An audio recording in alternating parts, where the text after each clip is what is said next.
We're back on. Sorry about that, everybody. I accidentally pressed the button. I don't know what happened. I think it's just when I saw Santos showing the link and I don't know what happened. But anyway, we're back. So, what was everybody saying at that moment then? Where had we got to?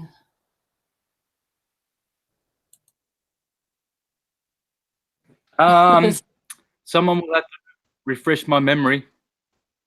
You were just showing the picture when I interrupted everybody. Yeah. You were showing the picture of the 12 zodiacs and how they correspond with the Taurus. Yep. So the picture is one way of showing it. I've shown it in my presentations in a similar way. Stan Tenen, the great Jewish Hebrew scholar, in his Dance of the Hebrew Letters, part 1, 10-minute video, you'll see him talk about how this comes from the Taurus field. The apple, he calls it. He makes an apple and he cuts it into 3 sections and puts his hand in one of those sections and shows how with 3 hands you go right around the apple, because you've got the 4 fingers and the thumb in the center of the apple where the apple core is. So if you use your hand, just look at your hand, okay? Open your hand in front of your eyes and just have your thumb and fingers all curved. Just have them curved. And if you just project the thumb upward and just look at the thumb and focus it and imagine it, like a bowling ball. The thumb goes in the middle, in the center of the bowling ball, doesn't it? And then the other fingers grab. Well, so your thumb represents the apple core, and your 4 fingers, they represent 1/3 of the outside of the apple, the circumference. Okay? So that's why your 3 hands have to go around. This is how Stan Tenen shows how there is a 12ness to energy. How do I do it? Well, I grab the sine wave and I just slap it on a board, and then I show you all the schools and fields of knowledge, all of them, and how they are all mapped out on that sine wave of 12 things, all of them. And I go into every single detail. Each of those 12 segments of the ecliptic are 30 degrees each. They all have an element: fire, earth, air, water. They all have a modality: cardinal, fixed, mutable. 3 modalities, 4 elements. That's 12. So each sign, each 12ness of the sine wave is different. There are 12 different mental energies and transcendental vibrations. They are the 12 titans. The 7 Olympians who fight against them, they are the 7 planets. Okay? So what's happening is if you put alchemy over that sine wave, I can show you where all the elements go. If you put the periodic table in, I can show you where all the elements go on the sine wave. Walter Russell did it years ago. If you give me all the nursery rhymes and fairy tales, every single character that you've ever read about in your hero books, every single one of them, and I've already done it. I've done Mayan, I've done Aboriginal, Japanese, Western, Indian, Egyptian, Babylonian, Assyrian, Persian, Mithraic, whatever, Nordic, the runes, I've done them all. They all go on the sine wave. The sine wave is the big toe theory of everything. That's how you unify and syncretize and integrate all things. Don't ever look anywhere else. Don't bother. Walter Russell put it correctly. The secret of the universe is in the wave. Wave is Ave Maria. You see, it's the weather. Look at ether. Just put a W in front of it and you've got weather. Then look at all the other elements. Water, just put an H after the T and you've got virtually the word weather. Look at earth. Just put a W in front of earth and you've got weather. Look at air. Just put a TH in the middle of air and you've got weather. Look at fire. Just grab the last E and put it in front of the F and you've got ether or weather. Okay, it's all weather. And the weather is in a turbine. It's tur. All is a tur, a tum or torus. So the turbine, this torus torsion field that we just saw, these dynamos of atoms, which are basically just energy. These are there's a 12ness to them, you see. As they move about, they have their 12 labors. Hercules must do 12 labors. Jesus must have 12 disciples. No use having 12 and a half or 41 or 7. It's always 12. Krishna, Horus, Mithra, all of them. They all had 12. There's no use denying this. The Christians will deny it till the cows come home. Oh, there's no similarity. It's all, and plus that's the devil mimicry. They resort to the devil mimicry theory, that the devil went around and repeated what he heard in the Garden of Eden. Your seed shall bruise him on the heel, and he shall bruise you on the head, and blah blah whatever. And so ever since then, the devil's gone around. He went to Egypt and hurried and said, right, Osiris, Set, and Horus, that's the Trinity. Then he raced over to India, the good old devil, and he said, Radharani, Krishna, and Balaram, Brahma, Vishnu, Krishna, Shiva. So then he raced over to Italy and said, Father, the Son, and the Holy Spirit. And so he just went around everywhere making trinities. Yeah, the devil mimicry. So the devil, so this is how they explain that all the pagan religions are saying the same story as Jesus. Because the devil went and copied Jesus. Yeah, and he did that 60,000 years before Jesus came too, by the way, which is pretty clever. Wow, the devil's is so clever, because he, he can fool people, can't he? Well, see, he has. And the devil is ignorance. That's all the devil is. Do evil. And the people's ignorance has filled them because that's it. They do not bother to turn every stone to find the truth. They do not bother to learn for themselves the truth and awaken themselves, because their deeds are the deeds of darkness, which is ignorance. They love the ignorance. Oh, astrology is evil. That's it. I'm not going to look into it. No, nothing about it. Nothing. But it's evil. Because the pedophile priest said so, and that's good enough, isn't it? He went to school, apparently. Knows a lot of shit, so he can tell you shit, and you got to believe that shit. But that's not how it works, guys. We ain't going to be saved that way. Salvation is to, restore the spiritual senses from the physical, restore the spiritual emotions, the spiritual mind, because we've all got material mind and emotions, and we've all got transcendental mind and emotions. The emotions we feel in the counterspatial paradise is similar but different to this. There's no vibration, it's pure. And it's eternal and everlasting, and it's unconditioned, which means it doesn't suffer. The next day you're depressed. Oh, I've lost a little bit of joy today. It's just gone somehow. No, there's no diminishing, there's no decay. So in this world you have radioactivity. That's decay. So every radio wave, it only goes what? And the average radio wave goes what? 60 miles? And then it decays. It crackles, starts crackling. Well, see, this is what oxidization and decay is all about. The moment the physical body is born, it starts decaying. All the waves, if you don't look after your energies, your atom, your anatomy, with minerals, essential oils, fruits, herbs, if you don't do this natural stuff to your body, well, just think of those radioactivity. Everything starts oxidizing. Oxidization occurs through your food, through your digestion, in your cholesterol, in your freaking veins, and then all of a sudden you just start getting wrinkly and grey haired, and then you die.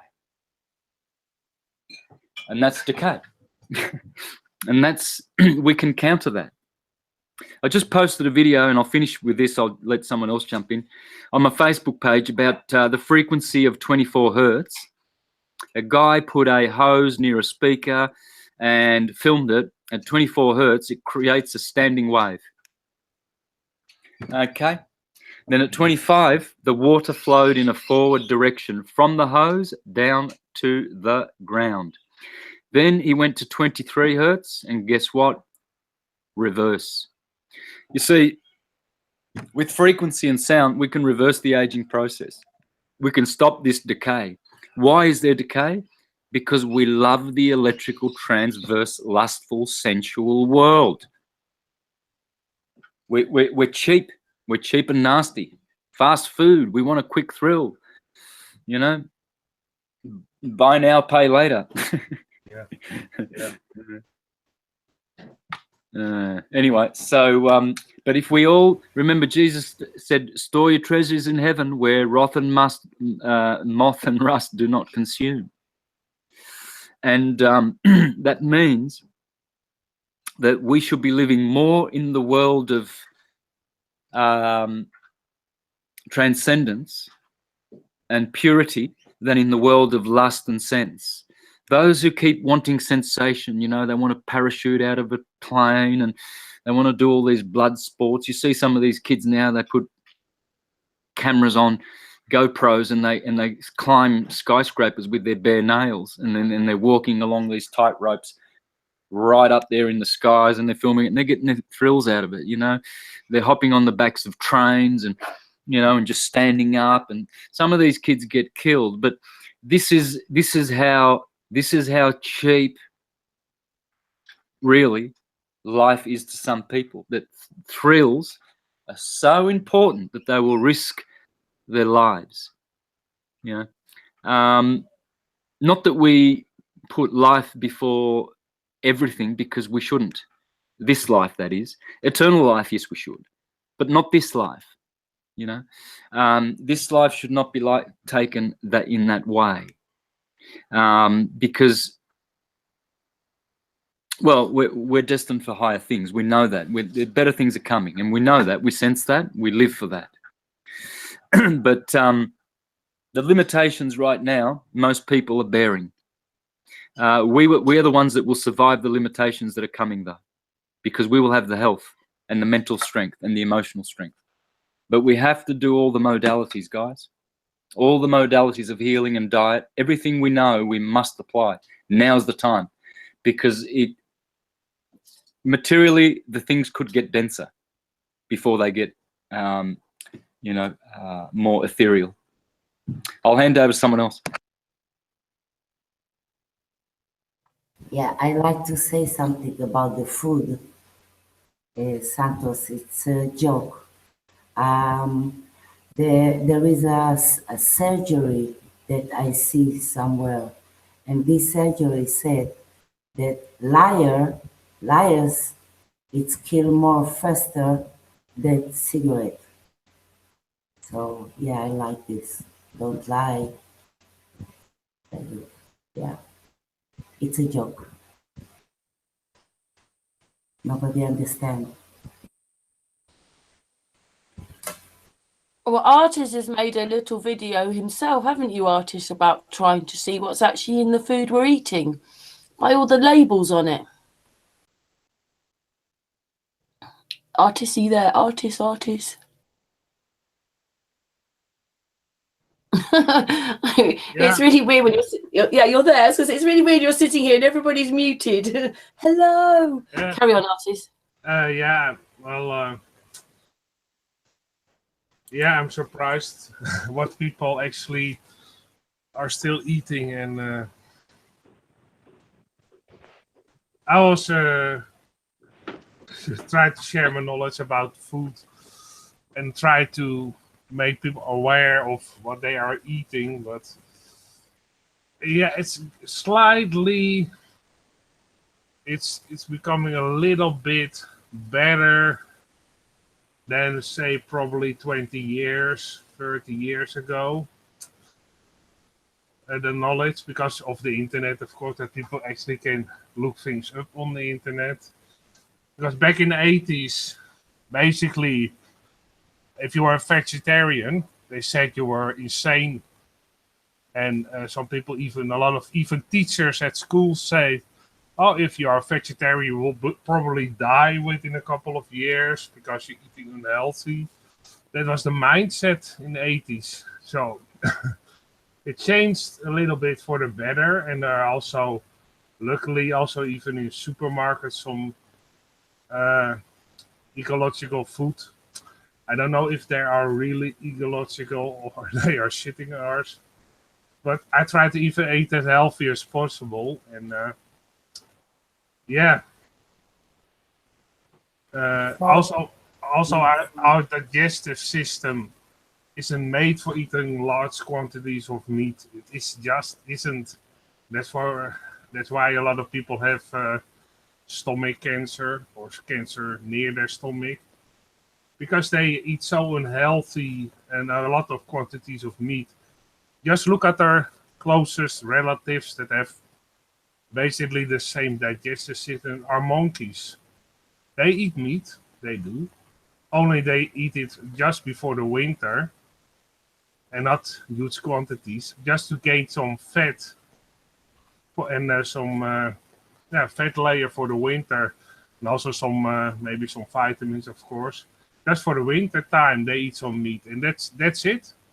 They don't need any more than that, and that's raw meat, not cooked, not seasoned, nothing. And that's the problem nowadays. They put sugar in everything. Pickles, they put sugar in it.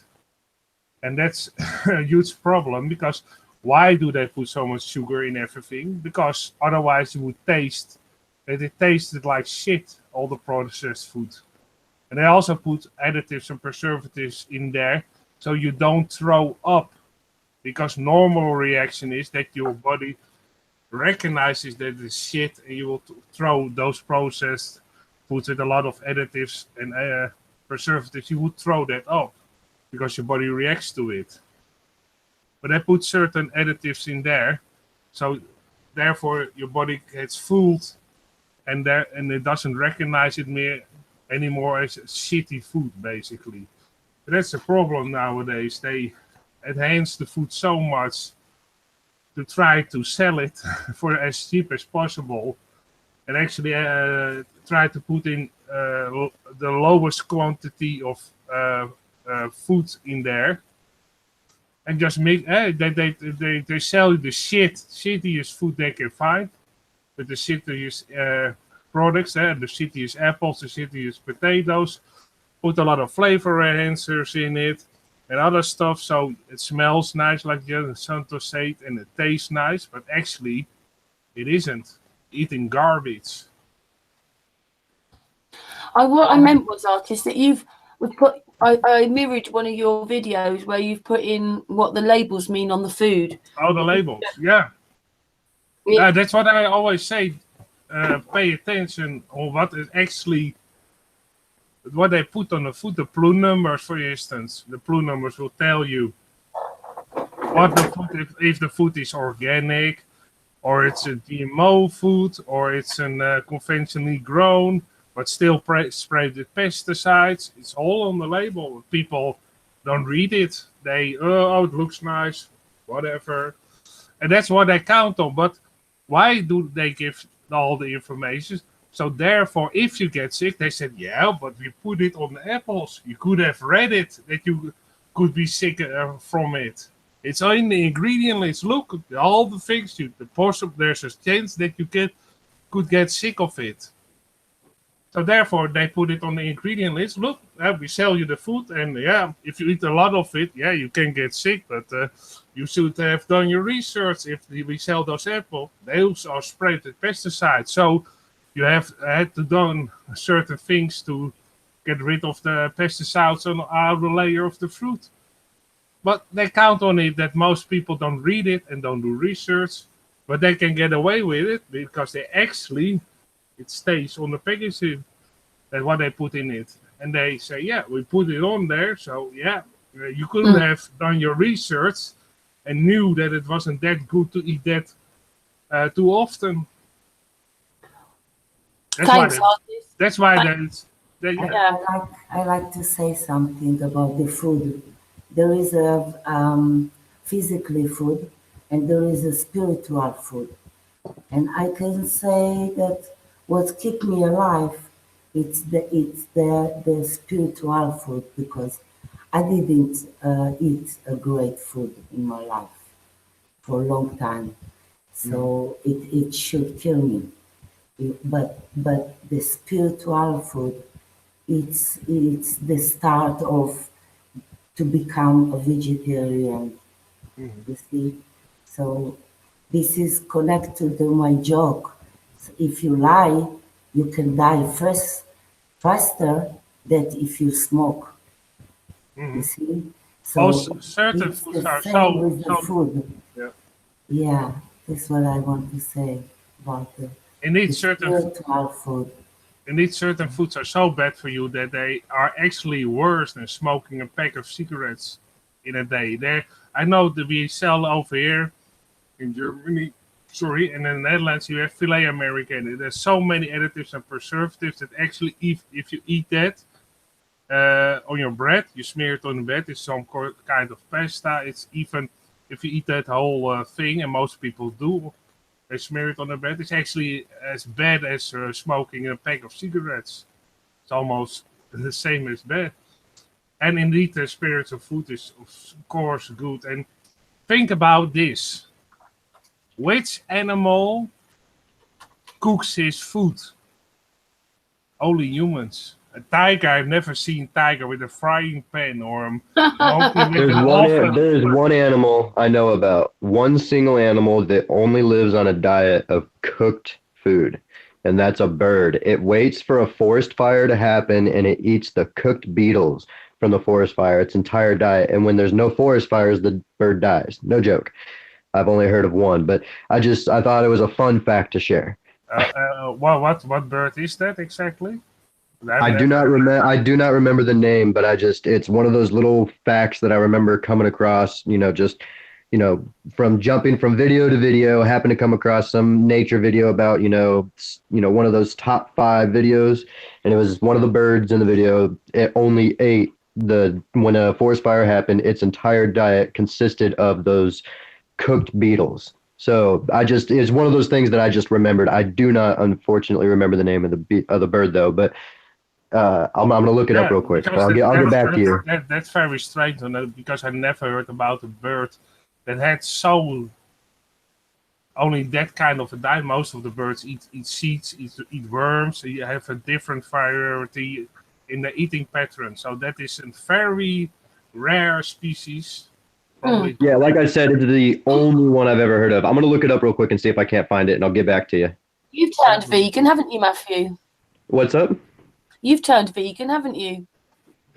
Yeah, I'm definitely vegan, and I honestly haven't had any kind of pains or aches or anything like that because I've kept a very wide range of foods that I'm eating. I mean, I'm eating a lot of couscous, quinoa, rice, lentils, beans, fruits, veggies of all kinds.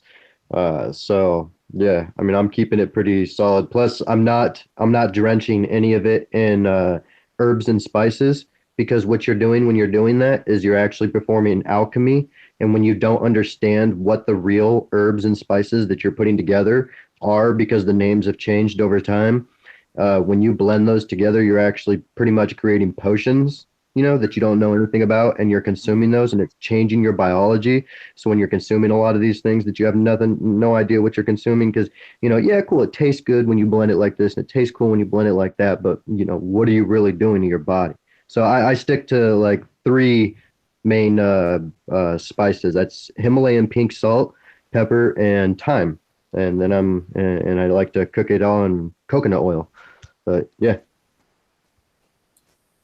Yeah, because if we're eating all that rubbish, it's obviously going to change our frequency and everything, isn't it?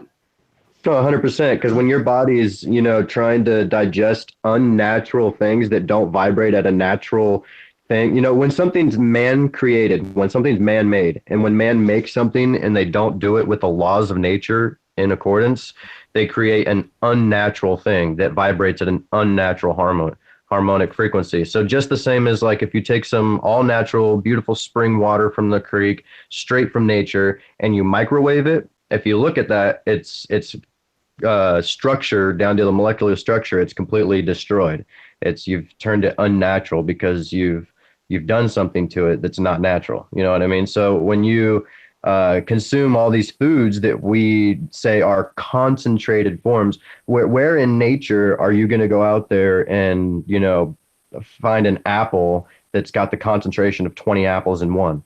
You're not going to. And if you eat that many apples all in one, it's going to hurt your stomach. I've done it before. You know, living in Chicago, used to go up to Michigan for apple picking before. It's not smart to sit there and eat apples all day. You get really bad acid reflux.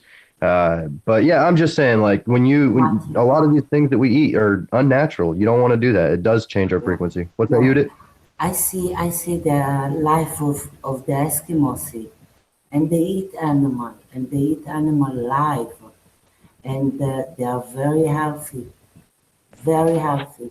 So it's. No, I don't put meat down. Yeah. You know, I say it's a personal choice. I went vegan because meat made my stomach acid flare up. Red meat did.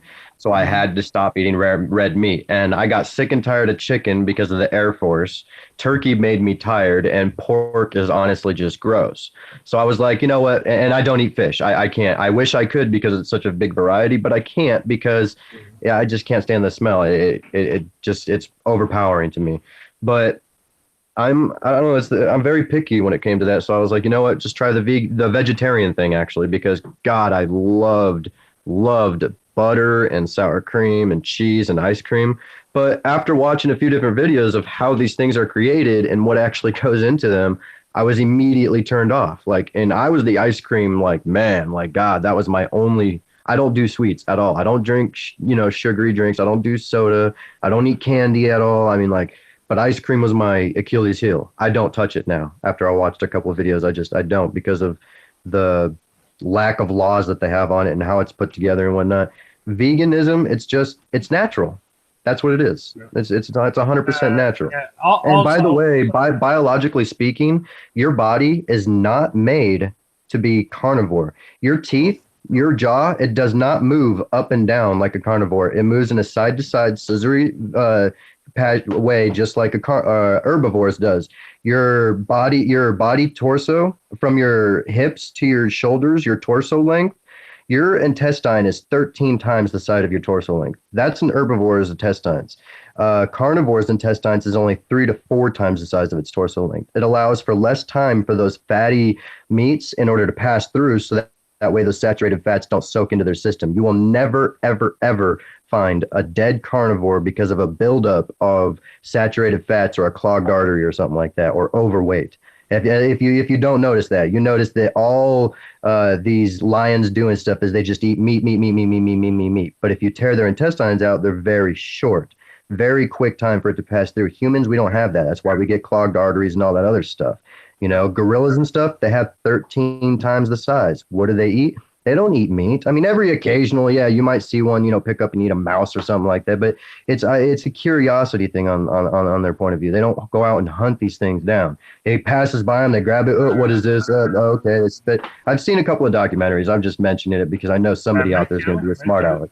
There are orangutans hunt other apes down to eat them. So it's very well documented.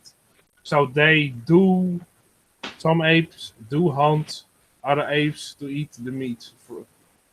I've never seen that before. I'd be curious to watch that. Type it in on the internet, you get a million hits probably. I want to check that Santos out. is a vegan, isn't he? Santos, you're a vegan, aren't you? Yep, for sure. Have been mostly for the last 9 years, but vegetarian is the the bare minimum for ascension. I mean, animal products, especially the flesh, is outrightly condemned in every true spiritual teaching. So this is why they used to call vegetarians Pythagoreans for 2,000 years, because the philosopher abstained. All you have to do is read, let's see, Plutarch, Porphyry, Seneca, and all of these guys, Ovid. You'll find that before the pig farmers took over the world, and that's the Jesuits, before this happened, and then they brought their inquisition of caging and murdering animals to the world in industry, because they own the whole industry. People were not eating animals, despite what they tell you in their history books in kindergarten. You know, they'll tell you that we were hunters and gatherers and that we actually did hunt animals, and this is not true. There's incidences of people who did resort to that, but there's also incidences of murder and prostitution, you know, even in the good ages, but it's dealt with quickly, and it's cleaned up very, very quickly. You know, the golden age is not a perfect age. It's it's golden, but things still do happen. And so the same it is with ascension. Vegetarian must be the first step. Veganism is, I don't speak of veganism as the must be way, because some people have their own goats and their own cows, and I guess they get cheese and goat cheese and things that they get benefit from, but those animals are loved. So I promote veganism because of the dairy industry and how bad it is. Yep. But apart from that, I don't condemn the Hare Krishnas who like their milk and cheese and other great spiritual ideologies. I don't agree with it. I wouldn't be using anything from cows and stuff. I would agree not to condemn them over it, but I would still say, in a very logical, scientific, and a factual view, the stuff that you get out of dairy products, compared to the amount of energy used to digest it and what you actually get out of it that's good, is not beneficial. You use more energy digesting these products and you get less nutrients and stuff out of it. Now, granted, there are some people, like you said, that they do raise them and they're raised off of love and not hate. But I don't think that has anything to do with being vegan or being vegetarian. I think that people use veganism as a platform for it. But veganism is, I think it's purely it's scientifically based. I mean, you eat natural because we are natural. We come from the earth, so we eat of the earth. And I mean, look at the other animals out there that we eat. Where do they get their nutrients? Their meat and all that stuff. We eat all these cows because we say we get the nutrients from the cow. But where do the cows get the nutrients from? They get it from the earth, from the veggies, from the stuff that they're supposed to eat. The grass may nourish the. I was saying this the other day. The grass may nourish the animal, but it doesn't nourish the human. But the grain that comes from the grass may nourish the animal and the human. But when the human takes their hands and they make that grain into a flour, now it's become wholly new and it's become wholly human, because only a human can consume something like that. But you got to make sure that, I mean, it's got to be natural. You can't sit there and take it and add this chemical to it and that chemical to it that you created in your laboratory, and you think that it's going to be a preservative and that it's supposed to help, when you don't need to have a preservative. If people just ate natural, ate fresh, ate healthy, ate correctly, we don't need to preserve food for years and years and years and years and years. Oh. Yeah, droughts and stuff happen, but that's literally that's society. That's life. That's what you do in life. When a drought happens, you move on and you wait for something to come anew, or you fix it. And, I mean, I don't know where I was going with that, but just I don't think that veganism is based off of, people caring about animals and stuff like that. I think that's a whole different aspect, and people like to combine them for whatever reason they want to combine them for. Somebody probably did it back in the day because they were vegan. They're like, well, since I don't eat meat, I do it because I love the animals. Well, I guess they started doing it because they love the animals, but the fact is, the reason why you feel better and you feel good about it, it's not because you're not eating the poor animals that are getting abused. It's because, biologically speaking, you're doing better for yourself. So yeah, you raise your frequency and you become to that spiritual motion. That's Just like you said, you've got a minimum point of view, and I think you're correct. Veganism is the minimum because you're not overdoing it on anything, or vegetarianism, sorry, is a minimum. But veganism is, I think it's the best way to go, just because it's as natural as it gets. It allows you to raise your frequency to where you need to go.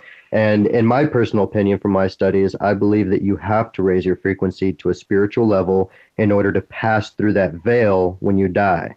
Otherwise, if you're stuck in a material mindset, you're not going to pass through that veil, and you'll be reincarnated in the material, world. That's just my personal point of view on that. I don't know if you heard that before, Santos, but that's kind of how I feel on, ascending and, reincarnation, stuff like that. You got to have that spiritual mindset. It's like the key. That vibration is the key.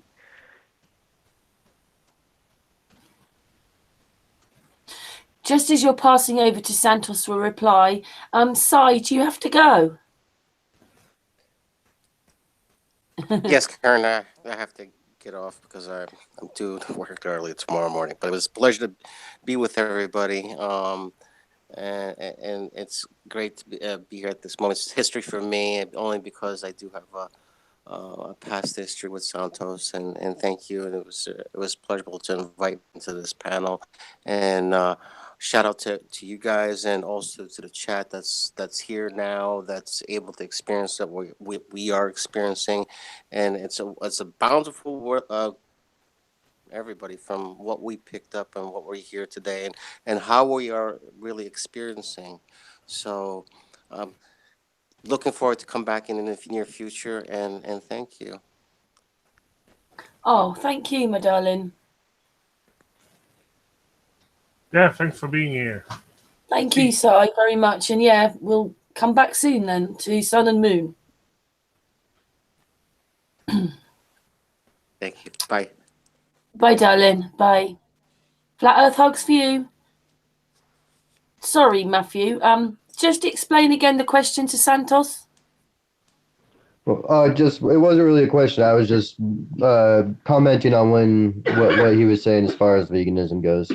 He was just saying that he promotes it mostly, or I think that he was saying he promotes it mostly because of the animals, because of how they're mistreated and stuff. And I was just commenting on my personal view as far as, I believe that, as far as the treatment of animals and veganism goes, I think they're two different platforms. They've been combined out of,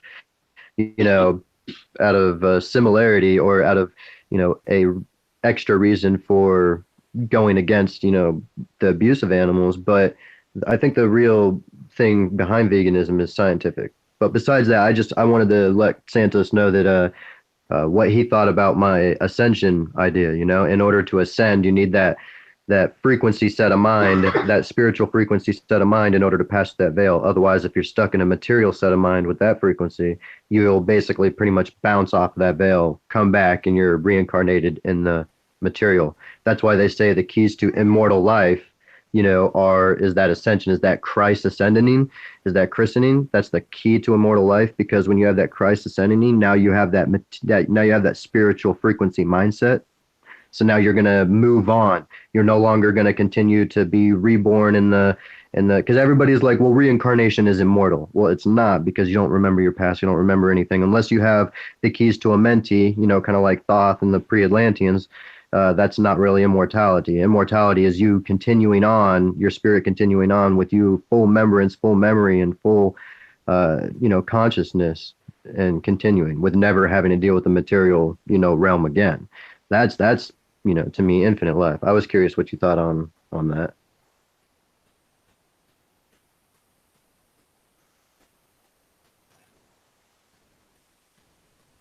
Santos, that was for you.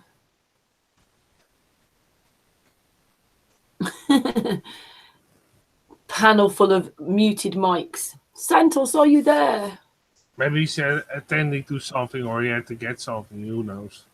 He might be trying to get to the screen to unmute it. It happens to me sometimes when you guys try to talk to me. I'm usually always listening, but sometimes I drift off to check some emails and stuff like that. It takes me a second to get to the unmute button. Or he's just getting a cup of tea or whatever. Yeah. No. Oh well. What do you think about that, Artis? While he's out. Yeah, it makes sense. I have to can be very short about it. If indeed, if you live in a healthy lifestyle, the chances of you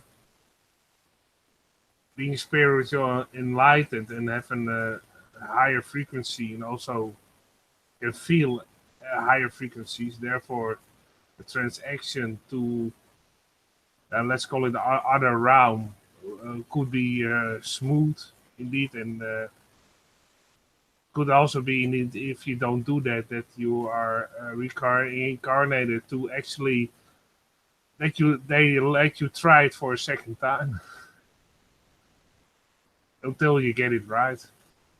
Well, I'm wondering if that's kind of like the Buddhist secret, you know, or not just the Buddhists, but the Tibetans and the monks that spend most of their life meditating and whatnot. They're learning how to get to that consciousness. And if they realize by the time that they die, if they realize that they're not at that point, they actually have control, kind of like the keys to Amenta, they actually have control of how they reincarnate. So they would, you know, they would basically not pass through the veil and they would consciously find their new host in order to reincarnate, and they would purposely find the same area, the same place, to make sure that they were born into the same monastery and that they were going to be, you know, they were pretty much going to be the same exact person in the very next life until they passed through that veil. And then all of a sudden you get those grandmasters that would say, you know, this is my time, and you know, it's my time to leave, and I'm passing on the thing. And then you would have the grandmasters that would say, you know, like, I'll be back, you know, I'm going to return, I'm not gone yet, you know, this isn't really my goodbye, you know, if those things would make more sense now. Yeah, that's a huge possibility that it's actually so. We don't know for sure, but it makes a lot of sense. Also, I want to say that Santos has typed in the group chat, hey guys, I got to go now. So Santos, if you're unable to speak. Santos! Yeah, he typed it, so goodbye to... Oh, he's there. All right, Santos, go ahead. Yeah, thanks, guys. Yeah, I should get going. Got to head off now. This is our shopping day, etc. Got to go into town, do all that stuff. So, we love you, Santos. Yeah, we love you, Namaste. Santos. And thank you so much for coming on anyway, because it was a bit short notice, wasn't it? You'll come back soon, won't you? Yeah, for sure. For sure. Thank you, Santos. Were you able to hear my question by any chance? I didn't. Someone just called me about 10 minutes ago. I'm so sorry. Oh, that's all right. Whenever you get a chance, just when this is reposted, if you could go ahead and check that out and then get back to me on my Messenger or something, or I can just send it to you on Messenger. Sure. Thanks, man. Yeah, cool. Thank you, bud. Big flat earth hugs to Santos, and thank you so much for being here. I'm just sorry I accidentally pressed the stop button and we had to start again, but much appreciated, Santos. For sure. Likewise. Big love, big hugs. Yeah. Back at you. Yeah, we love you, Santos. Likewise, big time. Take care. Have a nice See ya. weekend. Bye, Santos. Oh, and then we're down to 1, 2, 3, 4, 5 of us. We'll go for a little bit longer because you were talking. Astral, are you there? Yes, can you hear me? Sorry, I did. Your mic is a little bit low in volume, Can you- so you have to turn something up. I've done that. There's something wrong with it then. Hang Maybe on, you let me sit have a- a look. maybe As it's- loud maybe- as I can make it. Maybe sit a little bit closer. It's Just to let everybody know that sometimes Santos stays for these sort of, well, he stays sometimes for marathon rounds, but I only asked him yesterday and he said, sure, I'll come on for a little bit. So I knew he wouldn't be staying hours and hours today, but it's very great that he came on. Yeah, indeed. It's always great to have him. And every time we have Santos on, short or long, it's always a pleasure. And it's always full of great information that we can use. always. Can you hear me now? Can? Yeah, you can, but it's like you are almost 3 rooms away. It's not that low for me, but it is your voice is a little bit lower. Are you secretly in another room shouting at the mic? But anyway, you can tell that the chat room loves Santos because so many Santos.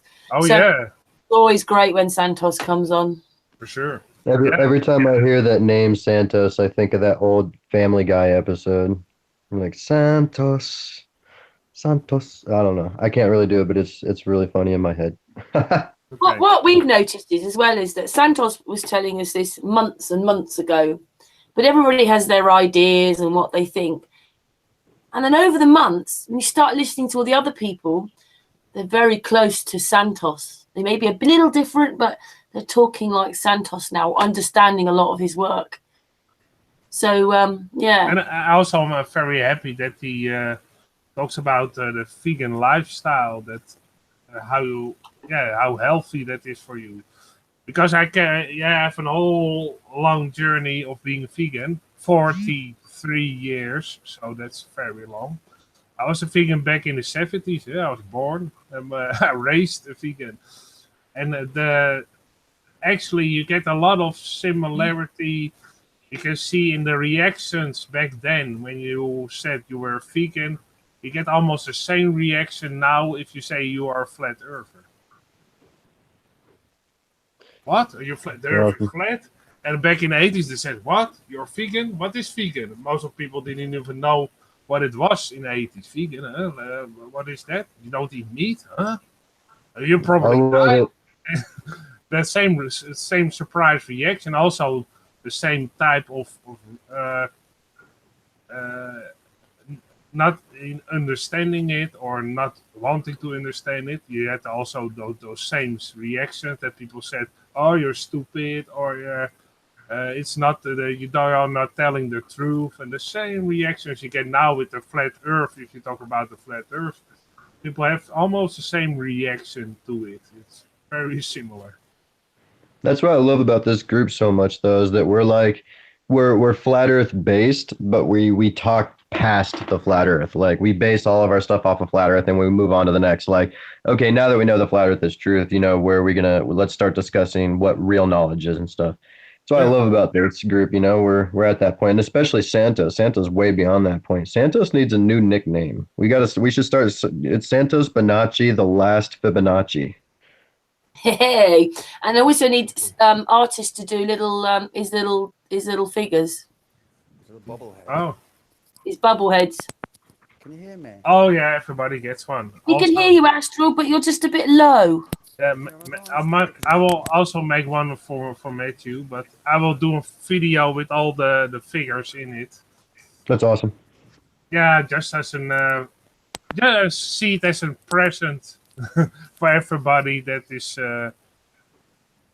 close to my heart, and I respect and appreciate. Just like you, Matthew, and Karen, and Santos, and Yudit, and Patricia, and other people. You want to show the ones you've done? Go on.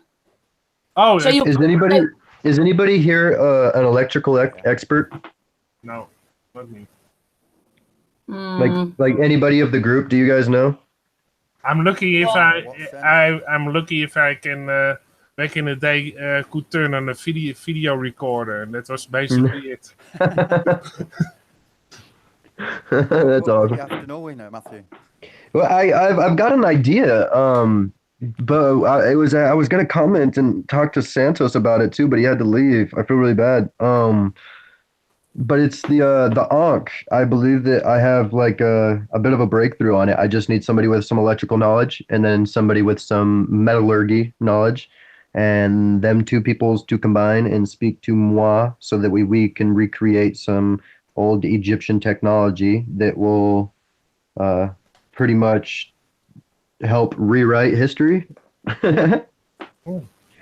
And I'm trying to say this without sounding like super full of it, Someone in the question room, in the chat room says, what's your question?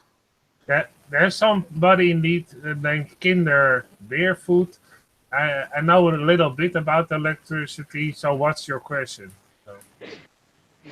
Oh, well, I don't need to just ask a question. I need to work with somebody that knows a lot about electricity. But I mean, the basic bit of it is the Egyptians, they have this electromagnetic technology, and the Ankh was part of that technology.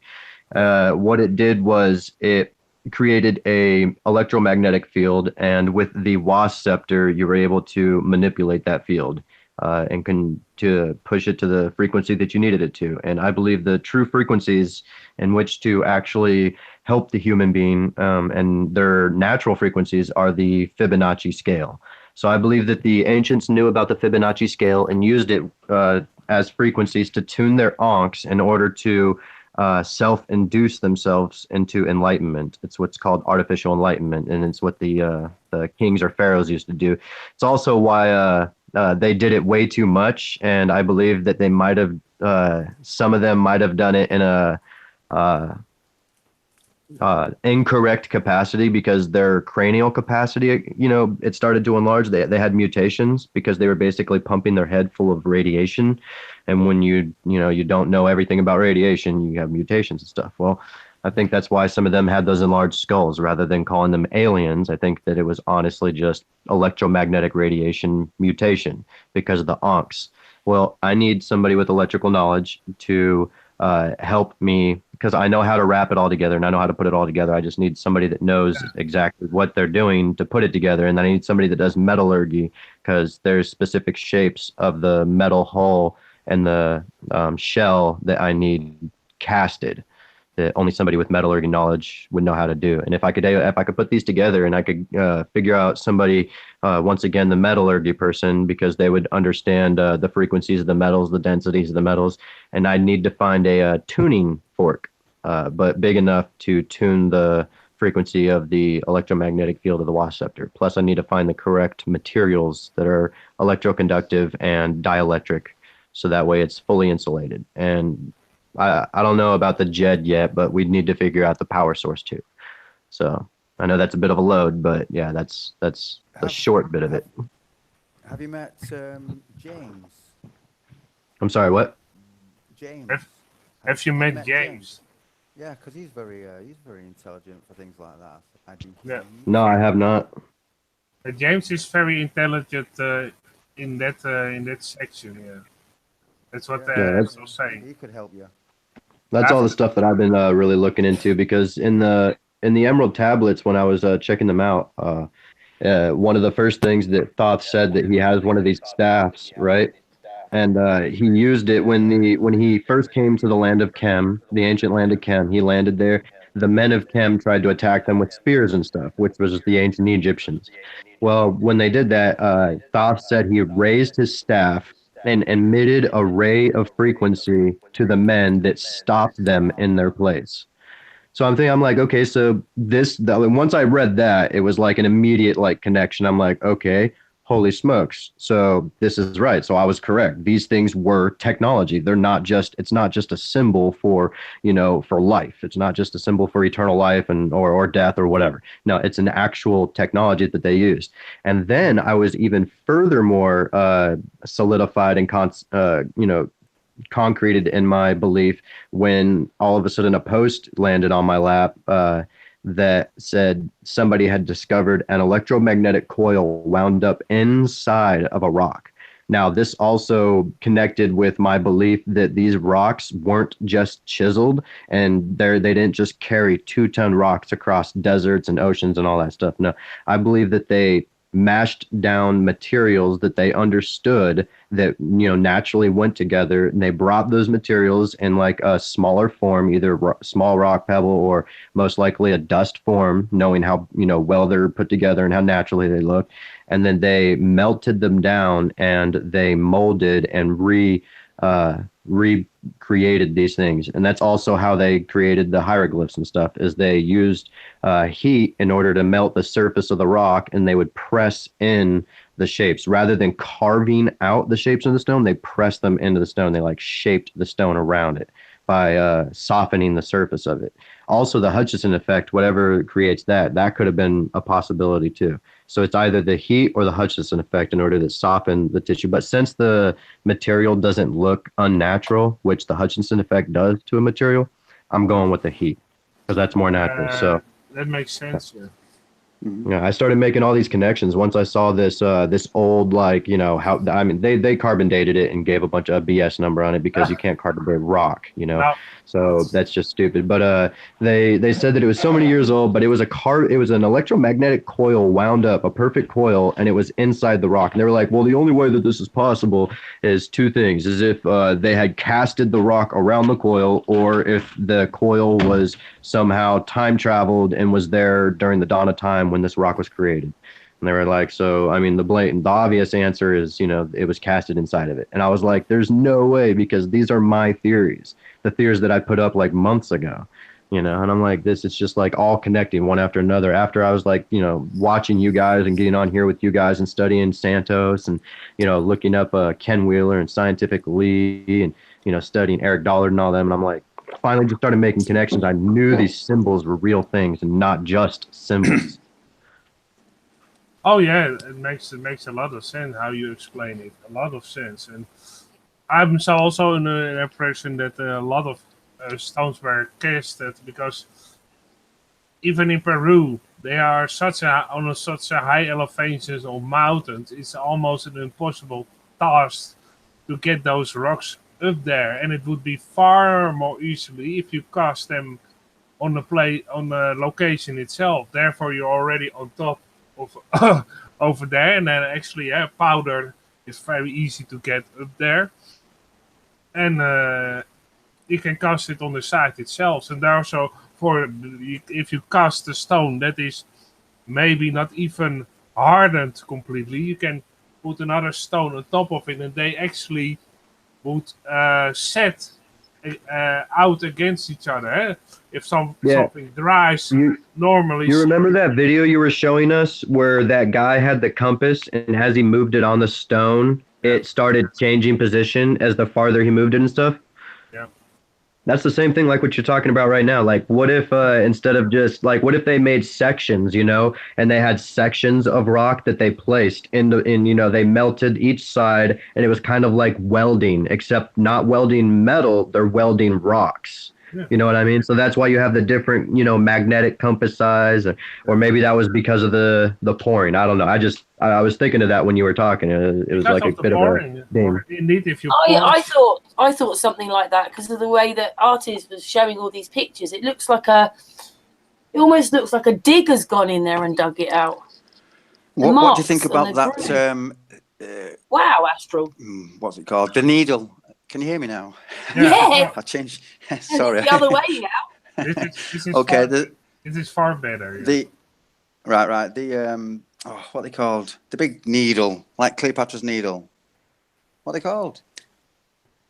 Are you talking about the thing that was used to carve out the stone and stuff?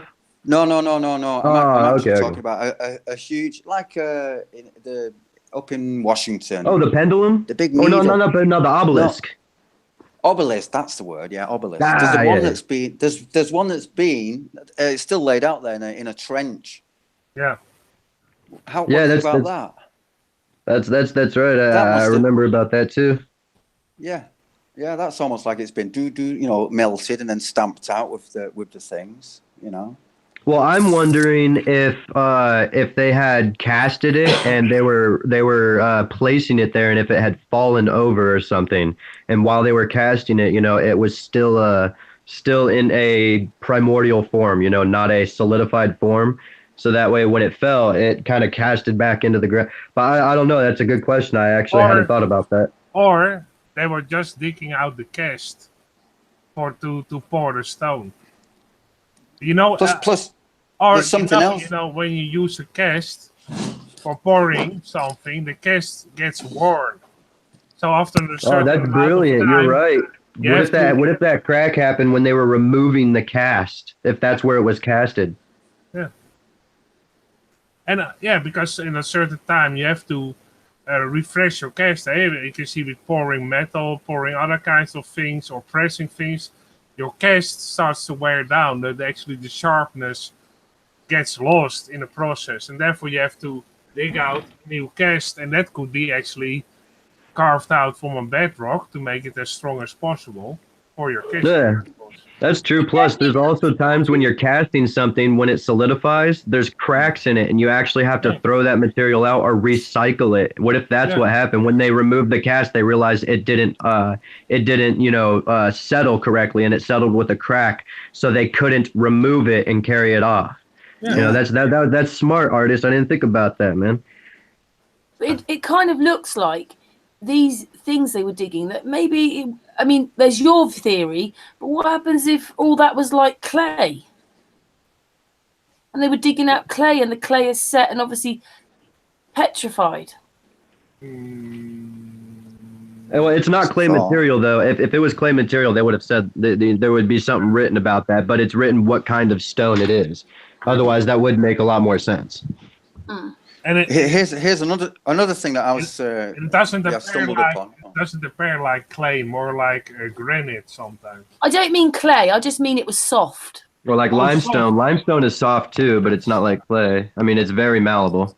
It looks indeed like it was indeed soft, and therefore what Matthew talked about, that they pressed in the hieroglyphs. That's very handy, because if you can, also because they have huge wall with a lot of hieroglyphs. If you press it in, it would make the job far easier to do. Well, think about this, guys. When you're looking at like the Indian temples in India, and you see there's some of the temples that were literally built out of one boulder. There was one single boulder, and they created an entire temple out of it. Not only did they do that, but they created such intricate statues, and none of it was separated. It was all one single. It's all one piece still. Never separated. Never pieced together. None of that. So that's what blew people mind, even down to creating chains out of the rock. Now, how do you do that without carving materials or anything like that? Well, you don't carve it, you guys. Like, it was what they did is they made it malleable. So the way that we create that today is we do it with artists. Artists create sculptures, and those artists can create sculptures with the most intricate designs and details.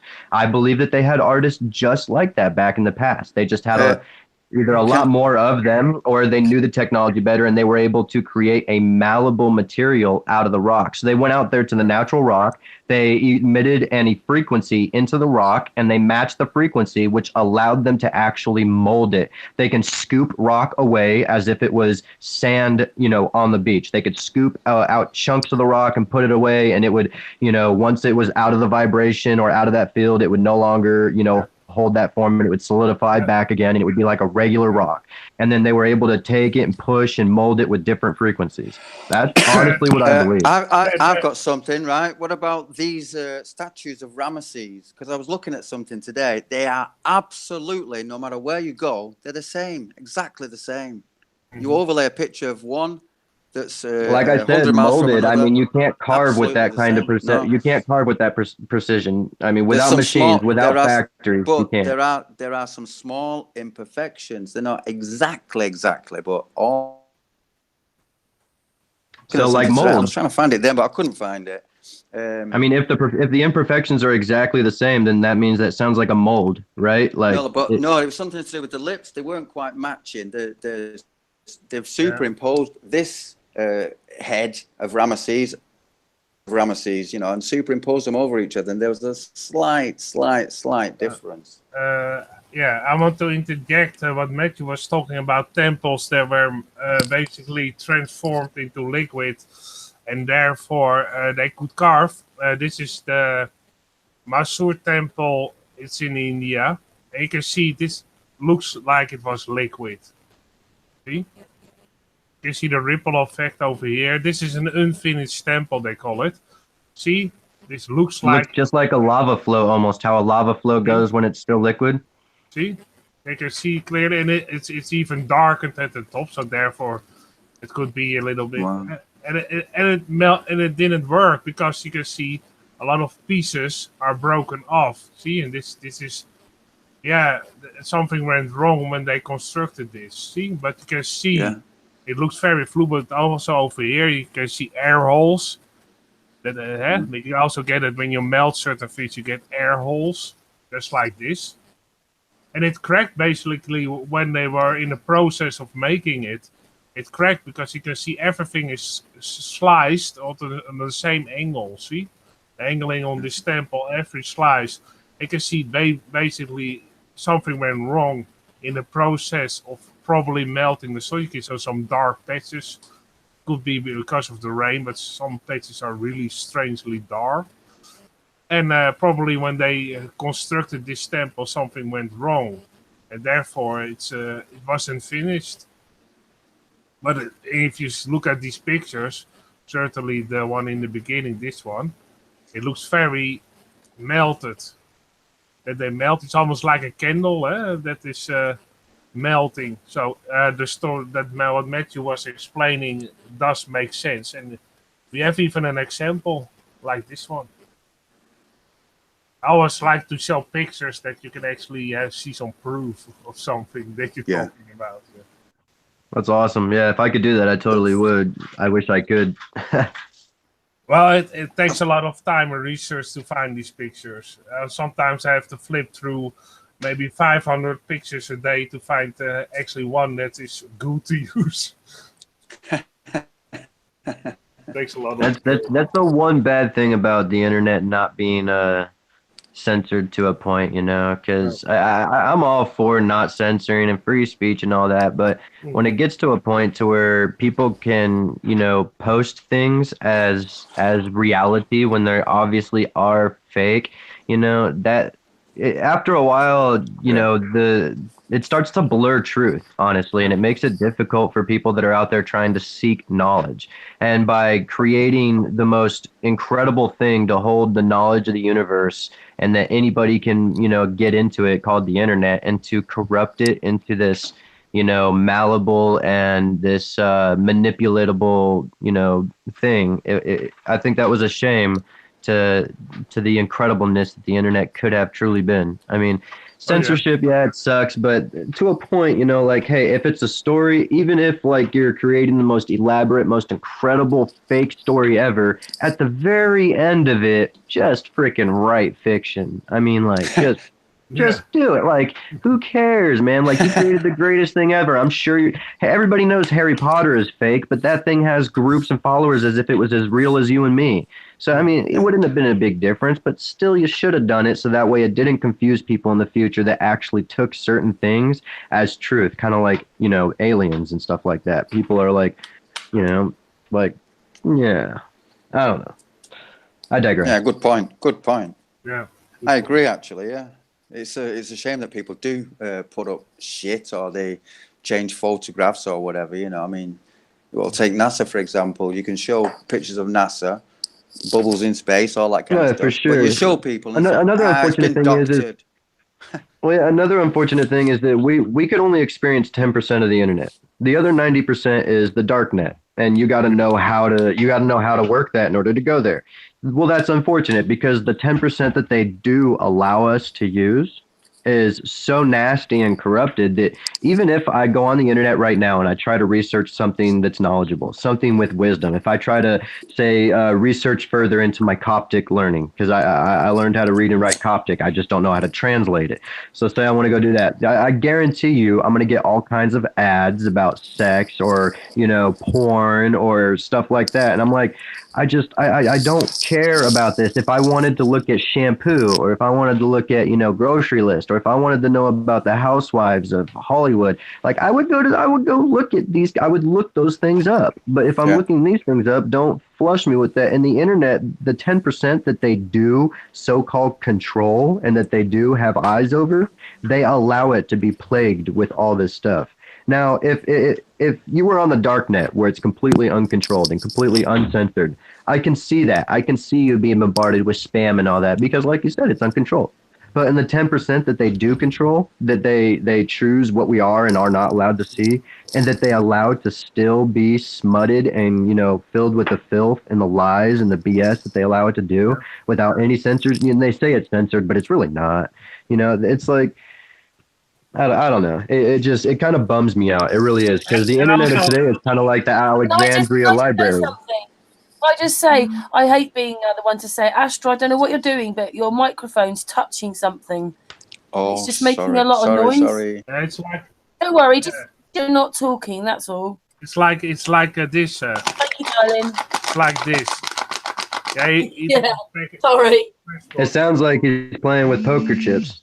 Something like that. But you're exactly right. If I have to do my research about those old buildings, it's sometimes you have to go to certain sites on the internet to find those pictures, because if you actually type in the name of those pictures, they won't pop up in a Google search. You have to go to a certain channel or a blog, and then you can find those pictures. Sometimes they are very hard to find because you have to know the ways to find them. Yeah. Yeah, well, the reason why they're so hard to find is because they don't have that kind of censorship with the internet. Anybody can post anything on the internet. If I look up,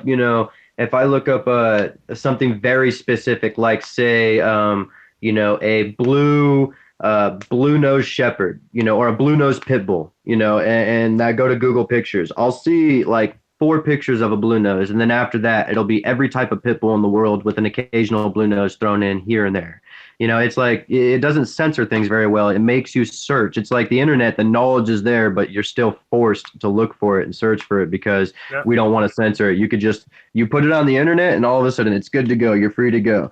It's like, well, that would actually be a great way to give people jobs. That would be a whole new job community right there. Like if you want to post something on the internet, have it get cleared by a specific, person or whatever to see like, hey, did you give it a category? Did you write if it's fake or if it's real? Did you write, did you do this? Are you purposely spamming? Is this filled with a virus? Shit like that. And like, it would be cool. Sometimes people have a site, and on the head of the site they actually say the temple name or whatever, but sometimes it's in the picture, so it's not recognized as text. So it won't pop up on Google, and they number all the photos under it. So therefore, they also don't pop on Google under their name. And that's that's how I search. I know a couple of sites with a lot of great photographs of ancient structures, and then on those sites I can find the good ones, and also a lot of help from Brian Foerster, who is always very open, and also says, if I asked him, can I use this in Hangout? Oh, sure, go ahead. He's like a guy that, if people share his videos or spread his knowledge, or he's very open to that, and that's how it should be. Basically, if you show pictures for somebody, you're advertising their channel. So, yeah. And I'm glad that there are a lot of content users that allow you to use their content without giving you a strike or not sort of stupid regulation. To me, honestly, the people that push for non-censorship, to not censor the internet at all, and free internet and free reign and all that, I think that those are people, honestly, that they want to just cause havoc. Those are the hackers. Those are the people that want, they want the free reign. They want to be able to just do what they want. They've got stuff to hide. Whereas if you censor the internet, you're good to go. What are you hiding? Because it's censored. It's being looked at. I mean, I understand privacy as far as your email goes and stuff like that, because that's yours. That's personal. It's kind of like your house. But social media, all that stuff. You put it up. That's it. You put it up. If you put it on the internet, you put it on the internet. If it's an idea of yours, like me and mine, I put all of my engineering ideas, for my designs to save the world, all my perpetual motion, my free energy designs. I put all that up for everybody to see in the world. And if all of a sudden I see it in the world and somebody's making billions of dollars off of it, I'm not going to, freak out and cry and be like, oh, that was mine. I'm going to look at it, which I've actually done before. I honestly, I'm not going to give myself credit, but I swear I've done it before. I've created designs, and I've even written blogs about certain ideas and stuff. And then later on, I see them in life, and I'm just like, dude, that's so cool, man, because it meant, and I didn't freak out, but it meant to me like I was on the right wavelength. Like I actually knew what I was talking about. Hell yeah. I've seen the same thing happen to me when I talk about certain things about ancient structures or do research on old newspaper things or whatever. I see other people copying it and talking about it, and yeah, that's great to see. And often they say they found it themselves. It could be that they found it themselves. I don't really care because I want the message out there about the truth or certain perspectives out there that are clearly, yeah, on the right path. Yeah, so I agree with you. Yeah. Yeah, people just need to get it in their mind to stop dealing with like material gain. If everybody stopped thinking about material gain in every way possible, everything would come clear. Like just stop using money, start using use your skill in life. You know what I mean? If you have a skill, use that to gain. And if you wanna, you'll never. There is no one. You'll never lose. You only have to gain because you can't lose your skill. It's a part of you once you've learned it. You know what I mean? So, you know, if I need something, I'm going to say like, hey, what do you need? And you're like, do you need anything like that? Well, no, I'm good. I don't need anything at all. Oh, well, I see that you know, you're a farmer. You have food. I have this particular skill. I'll tell you what, I'll do this. Could I get some food? There's a skill. There's trade right there. I'm not going up to him saying like, hey, I spent time away from the house that I used to pay for, you know, in a job that I used to pay for this house that I'm never in. And I got the money that I'm going to use to pay for the house, but I need food now. So I'm going to use part of that money. And, you know, it's like it's this never ending dead cycle that got us in this perfect loop, this perfect slave loop. And we all think that we're free and not a single one of us are. If any of us pay bills and deal with money and deal with any kind of material exchange, none of us are really free in any way. Unless that's like unless it's trade. Trade is, you know, different. That's part of the prison system that we live in. I see it sometimes. I refer it to is, but it's prison. a perfect loop. It's a perfect prison, and therefore people don't see it as a prison because they made it themselves or they contributed in making it themselves. They are the builders. They use the people as the builders, and they have that pride in building their own prisons, and therefore they don't see it as a prison anymore. And a lot of people like flat earthers escape that prison, and they see it as a prison system, and they try to use the prison system to wake up other people so they also can escape it and live a better life and a freer life and a more enriched life and a more spiritual life. Yeah. I find it sickening how the few people that they're like, you know what, like you got the elites, right? They control everything. They already have all the money in the world. They already have all the power in the world. But God, heaven forbid, one guy invents something that allows him to use water in his car instead of gasoline, and we've got to kill that guy. Like what that one little blip on the system, because guess what? There's so many people like us. I've got my group, you know, that my guy, my buddy, he created, Nathan, that I run on Facebook.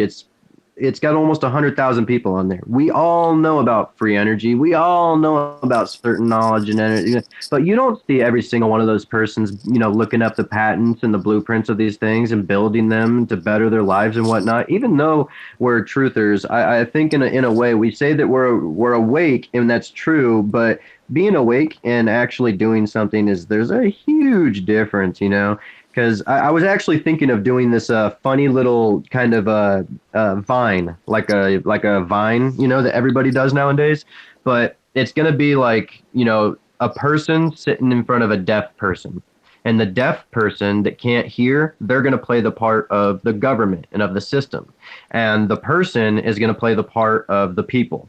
And the people is going to start yelling all their concerns at this deaf person, just screaming them all, saying, you know, like, hey, like this and that, and everything, like this is everything. But if you're just talking and talking and talking, no matter what kind of true knowledge we talk about, if it falls on deaf ears, which the government it is, there's nothing ever going to happen. But if we actually all individually, yeah, I get that, you know, together we're unbreakable and together we're strong, but individually you have to have that mindset. You can't think like everybody else does, because if everybody else falters, guess what you're going to do? You're falter too. If you think like the guy next to you and he's not as strong and he doesn't go all the way and he falters, then your thought process is going to follow his and you're not going to go all the way. But if everybody's an individual if we all get that individual mindset to think in the terms of like, hey, I'm not going to pay for my stuff in money because that's BS. If I need food, I'm going to work for it and use a skill of mine, and then I'm going to get paid for it in what I need to survive and live. Hey, I need to pay. I would like to go work for food today, so I'm going to go work for it. There's my 3-4 hours of work for the day. Now I got food on my table. Now I can go use the rest of my day to work on my skill or build a new skill, and possibly build my house, create a foundation for a family, or I can use it to just encourage my life. We're wasting so much time on trying to get money to pay for things that we never even do or use, because we're always working to pay for these things that we never do or use because we're always working. Do you understand? It just keeps going. Keeps going. Bad lube. Yeah, exactly. If we all honestly get on an individual point of view to where we're on this mindset to where we're like, you know what? I'm gonna build this machine, and it's gonna be free energy, and it's gonna do this for me, and it's gonna do this for my house. All right, perfect. I got it down. Then all of a sudden your neighbor looks at it and they're like, oh my God, dude, no way, you don't pay for electricity anymore? How do you do that? And you're gonna look at him, you're gonna be like, dude, this is my secret. I'm gonna die with my secret, dude. I'm not telling nobody's how I did this. Haha. They're like, what does that do? What did you, like, are you kidding me? Like, who did you just help? Like, what did you just do? That was nothing. Whereas, like, somebody sees that, oh, dude, this is exactly how I did this, and that. Then they start doing it on their own, individually. They're like, okay, cool. And then they find their own way on how to, put that into their house, And next thing you know, it just keeps going and going and going. Next thing you know, everybody's using this free energy. The government can't do a damn thing about it because everybody's sick and tired of accepting money. So the banks have to shut down because nobody's using money anymore. Instead of using money, people are going to the grocery stores and they're saying, hey, I'm going to pay for this. I'm going to work for you guys. I'm going to pay for this. And we're like, okay, cool. So that's good. We're not dealing with money no more. Like, what are they going to do? Is the government going to shut down every single store in every single state, in every single city, everywhere? Are they going to take on every single citizen? Then what do they have power over?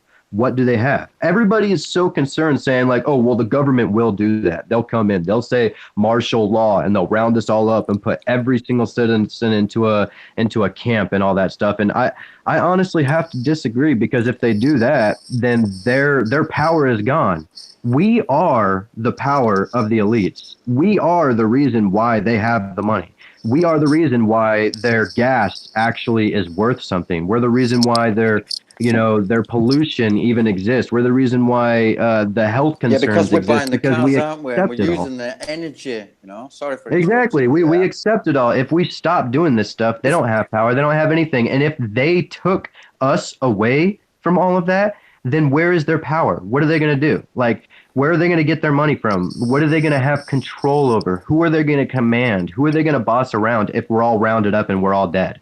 And none of the stores are moving. None of the gas products are being pushed. Their militaries aren't killing nobody and going out there because there's nobody to decimate or control, because they're all rounded up.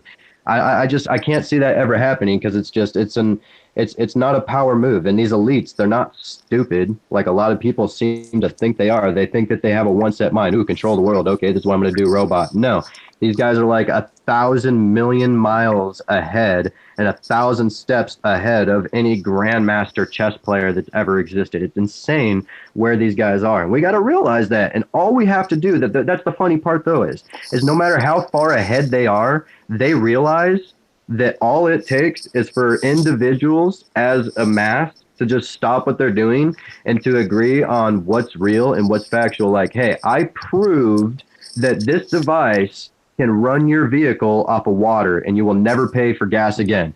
Well, okay, so we're no longer going to argue with that. We're no longer going to try to fight and try to use gasoline again. Everybody's just going to switch. As soon as everybody just stops doing something.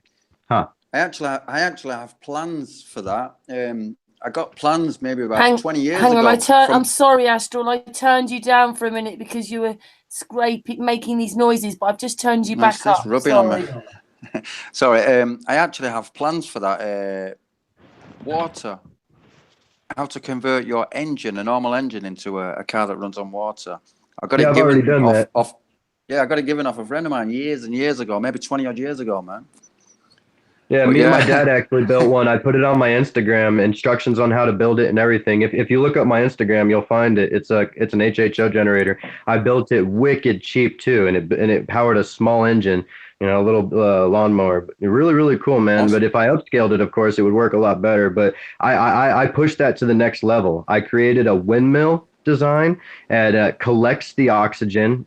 As the wind pushes the propellers, the hollow propellers force the oxygen into copper glass filled tubes that super condense the water or the air into water. Then the water goes down through a 7-stage filtration system. It goes into a single reservoir where it collects. Now you have potable water from air powered by the wind. Now, if you take that water and you create a system to where the overflow fills up a secondary reservoir that has an electrolyte, and you pass electricity through that and you create electrolysis, now you have an HHO generator. So now not only do you have potable water, but now you have gas from air that's powered by the wind. And you could also utilize the spinning of the propellers to get the electricity out of that too. So you have potable water, gas, and electricity all from oxygen powered by the wind. That's like one of my ideas right there.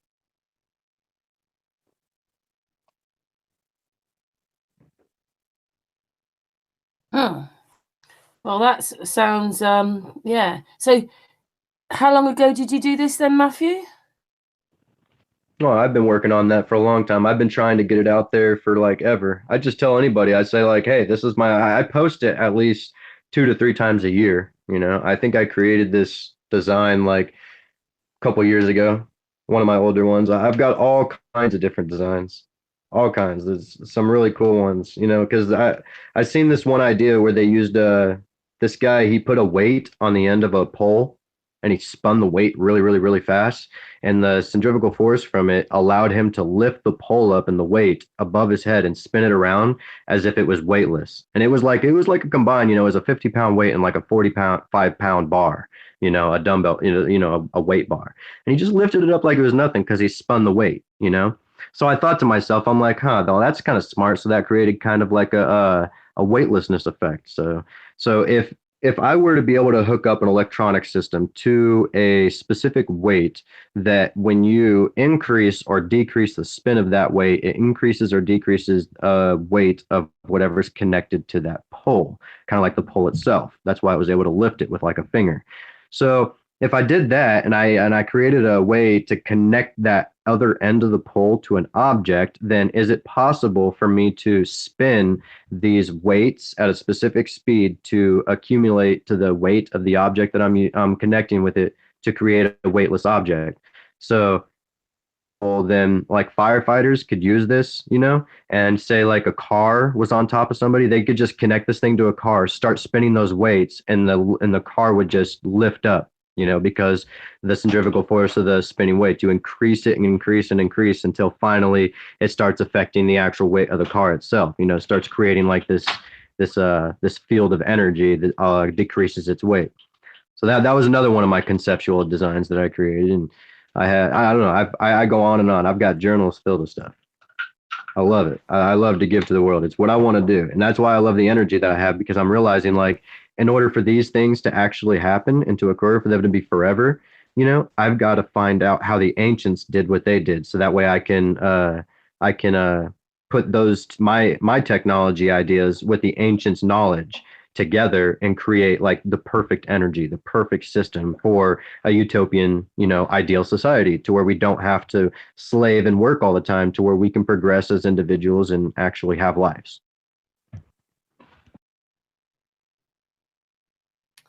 I like the sound of that then, that we actually have lives.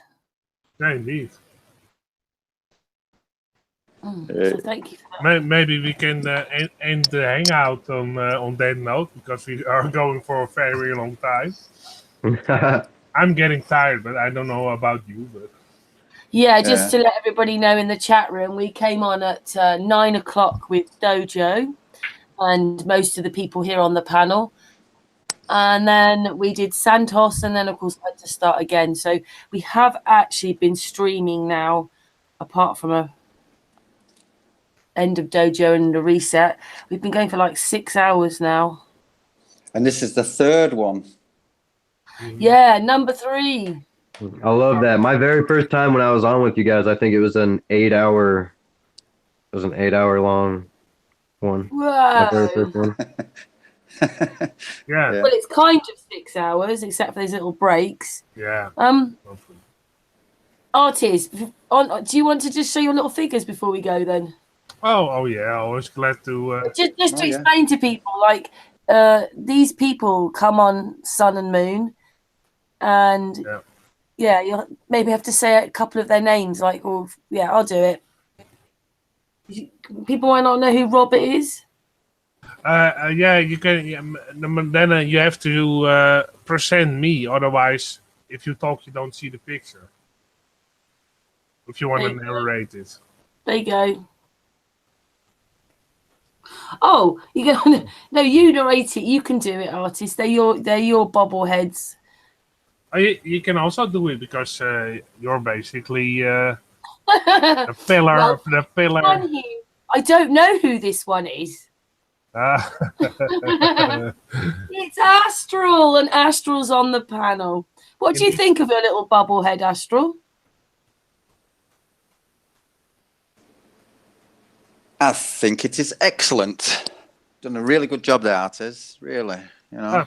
Thank you very Got my much. drink, got my glasses, Yeah, Oh, indeed. I see you were drinking your drink there. and the Yeah. anagram.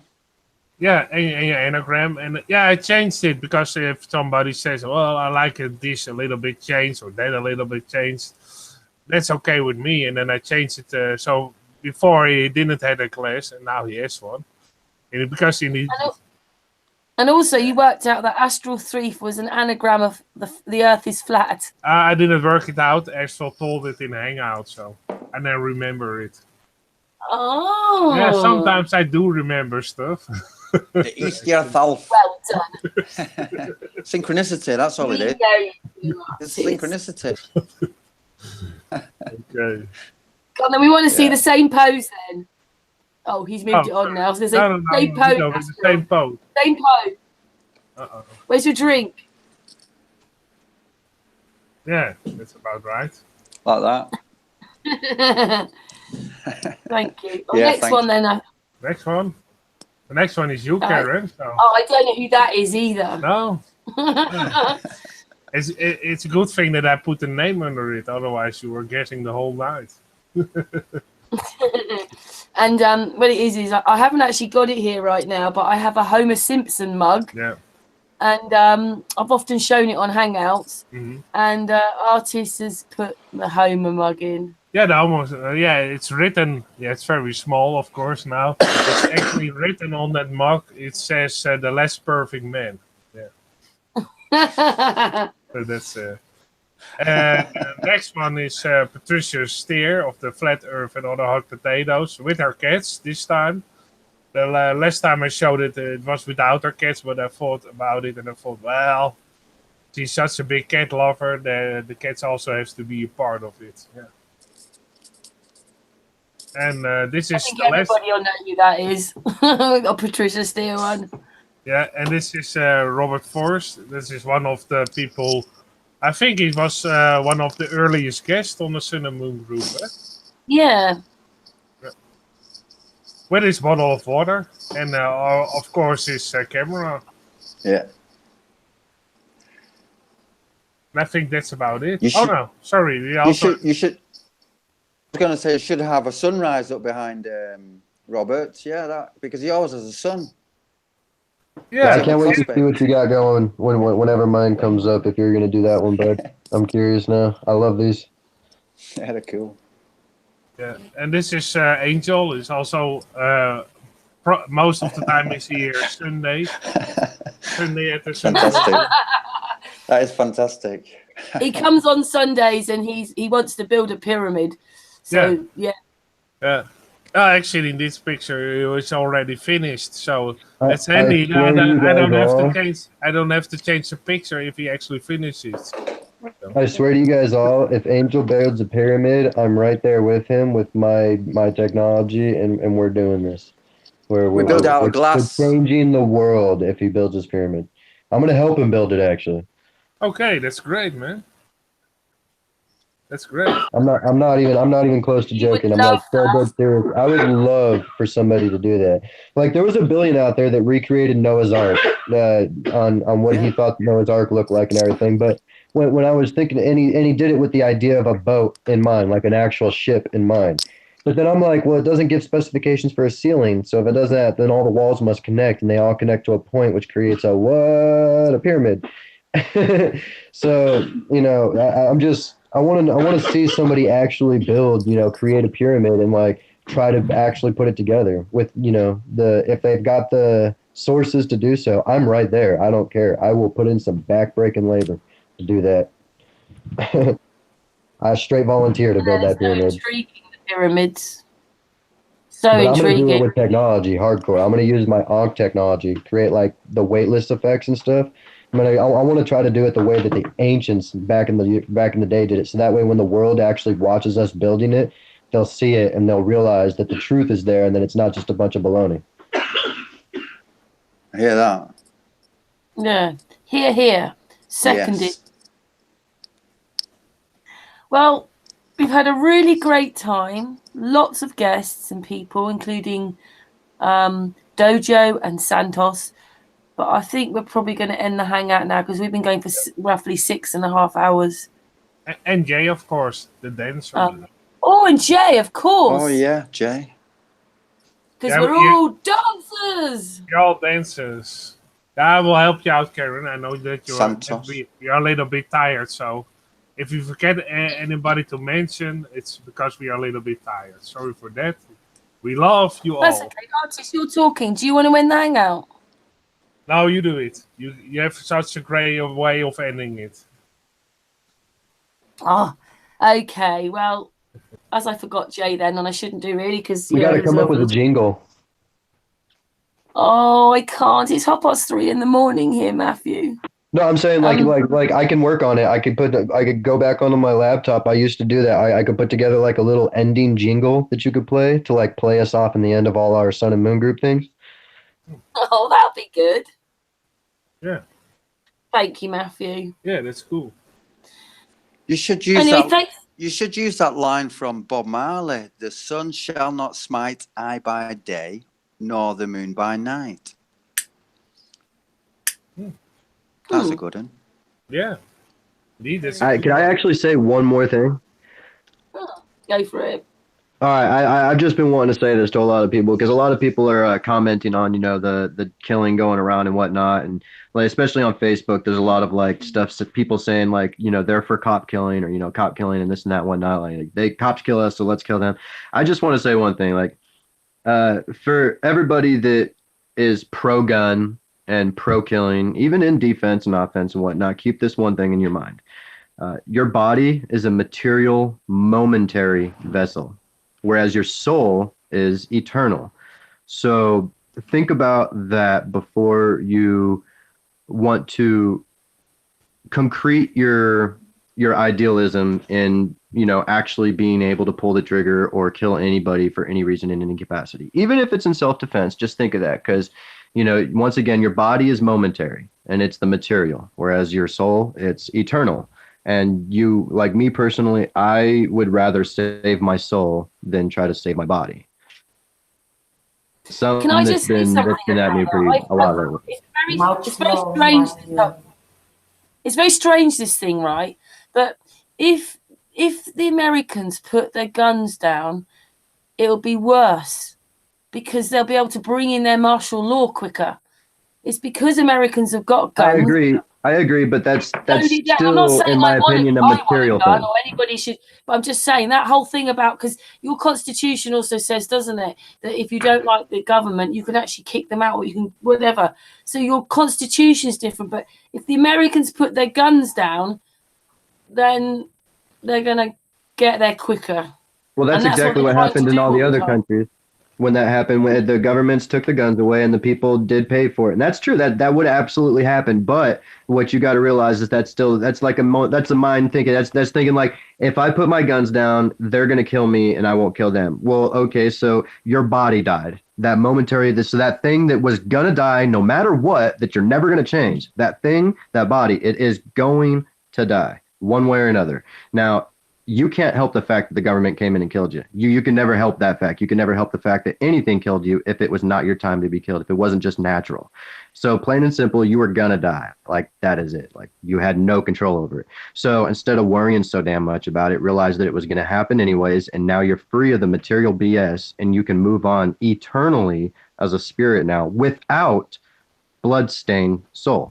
You know, you didn't have to kill to survive and then continue on after that with that, with, you know, that lingering guilt or whatever. You know, I don't know how the process works, honestly, after you die, but it's my own personal ideal. You know, I just wanted to throw that out there because that's just the way that I think. You know, if, and you know, I don't want to say like, hey, everybody lower your guns so that way we could all die and, you know, be peaceful, because that's some serious cult type, you know, BS. I'm just personally saying, like, it really hurts my heart that everybody is so damn for killing cops and killing all these people that are actually really out there trying to protect us. Sure, you know, one or two bad characters that are behind the badge doesn't dirty the badge itself.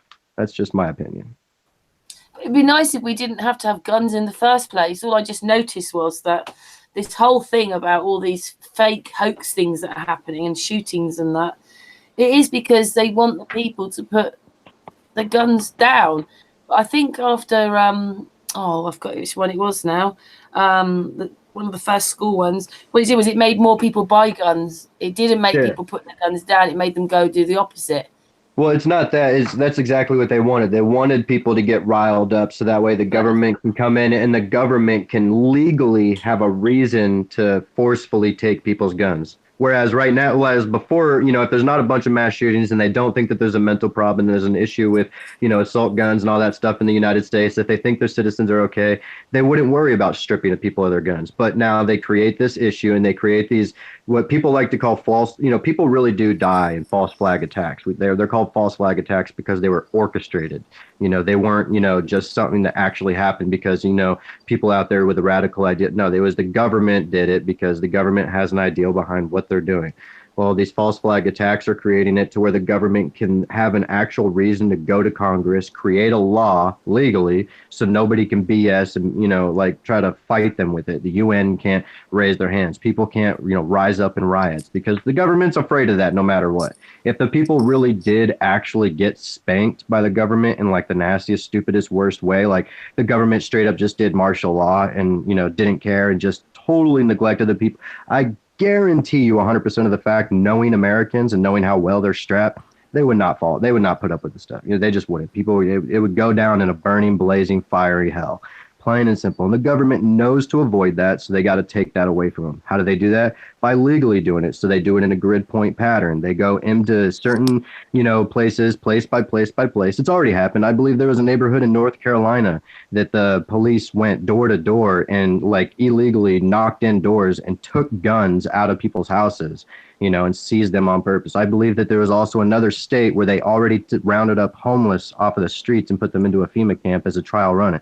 You know, there's places where they're doing this systematically and not all at once, because all at once, that's civil war. And they saw the offense. They saw exactly what civil war could bring back in the past. They're not going to let that happen again because it's uncontrollable. People just go out and do whatever the hell they want in those kind of times because laws don't matter in a civil war. It's, you know, it's pretty much kill or be killed. And, you know, unfortunately, Americans are totally all about that, you know, kill part. So, you know, it's just, it would be hell. The government knows what they're doing. Yeah, don't they? But on that note, we're going to finish. But just to say one thing, Yudit, I love it. Yudit sent me something. I love it, Yudit. I'll film it and put it on Sun and Moon. I'll show you what Yudit's done. I'll do it for tomorrow. But it's always a pleasure, Matthew. Oh, yeah. Always a pleasure, Astral, Yudit, and Artis. And thank you to Santos. Thank you to Jay. Thank you to Dojo.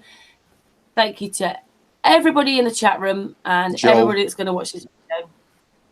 Oh, and Joe, of course, Science Academy. He was in the chat room earlier on. Oh, dear, I'm sorry, I'm a bit tired. PsyXiX. Dojo. I said him. Sorry, guys. Say PsyXiX. Have I left anybody else out? PsyXiX.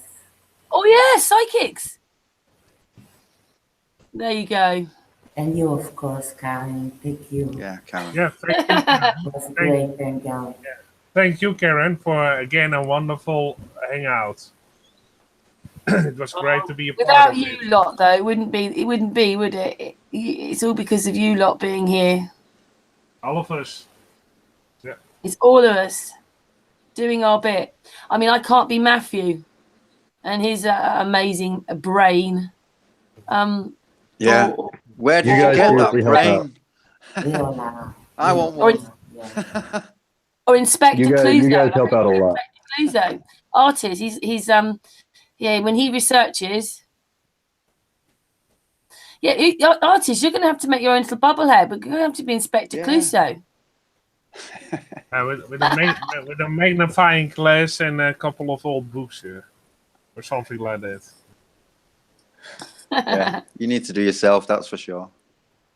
Oh yeah, I do myself as the last one, of course. Poor Yeah, artist, you're he's very been humble. forever now making those little bubbleheads. Thank you again, everybody. Big flat Earth hugs to the panel and everybody. And we're back tomorrow. We've got Rich, Thrive and Survive tomorrow. Oh, I'll watch that, definitely. So see you all tomorrow, and thanks very much. Bye-bye. Good morning, good night, good evening, whatever it is for everybody around the world. Yeah. Anyway. Bye-bye. Bit of everything. Bye. Bye-bye. Bye-bye, everybody. Bye-bye.